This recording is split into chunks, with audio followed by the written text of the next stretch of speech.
محمد شہزاد کے نام سے آئی ڈی ہے، لکھتے ہیں میں خواب میں اکثر دیکھتی ہوں کہ میں سورہ بقرہ کی آخری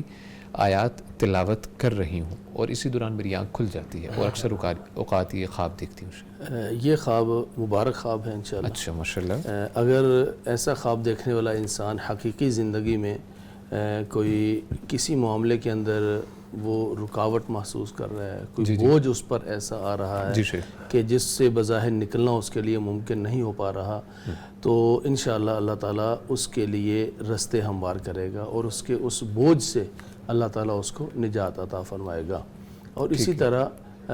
ان دو آیات کے بارے میں آپ صلی اللہ علیہ وسلم کا خاص طور پہ فرمان ہے، جو رات کو سوتے ہوئے پڑھتا ہے کہ اس کو کافی ہو جاتی ہیں۔ تو انسان کو مختلف خطرات، انسان کو مختلف چیلنجز کا سامنا ہوتا ہے، اور بعض دفعہ انسان اپنے کسی مسئلے کی وجہ سے وہ پریشان ہوتا ہے، اس کے راستے کی وہ ہرڈل اور رکاوٹ بن جاتا ہے وہ مسئلہ، تو یہ دو آیتیں جو ہیں ان کو کافی ہو جائیں گی۔ تو یہ مشکلات سے نجات، اور کہیں انسان کمزور پڑ رہا ہے تو اس کے لیے طاقت ملنے کی طرف اشارہ ہے، اور اگر کہیں کوئی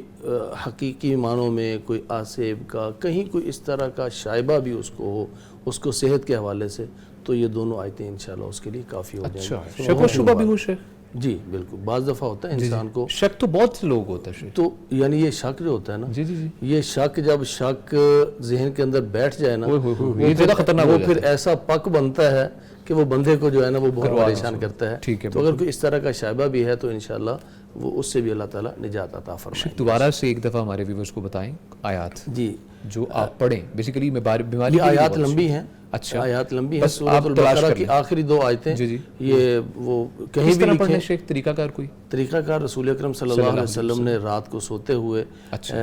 فرمایا ہے کہ اس کو پڑھ کر سوئیں، پڑھ کے سوئیں۔ 3 قل هو اللہ احد، قل اعوذ برب الفلق، قل اعوذ برب الناس، ان کا تو فرمایا ہے کہ پڑھ کے آپ ہاتھوں پر پھونک مار کے ایسے جو ہے نا اپنے پورے جسم پر مل کے پھر سوئیں رات کو۔ لیکن جو آخری دو آیتیں ہیں ان کے بارے میں یہ اس طرح سے پھونک مار کے اس طرح سے دم کرنے کا نہیں کہا گیا، اس طرح سے دم کرنے کا نہیں کہا گیا، یہ آخری تینوں قل کے بارے میں کہا گیا ہے۔ تو یہ ویسے ہی، یعنی پہلے آدمی بیٹھ کر تینوں قل پڑھ کے اپنے پھونک مار کے جسم کو پورا دم کر لے، پھر جب دائیں کروٹ پہ لیٹے تو اس وقت یہ دو آیات پڑھ لے، تو انشاءاللہ یہ کافی ہو جائے گا۔ بہت سے لوگوں کا مسئلہ ہے شک کے والے سے جو آپ نے ذکر کیا، تو یہ علم میں اضافہ، اللہ تعالیٰ آپ کو خوش رکھے، جزاک اللہ خیر۔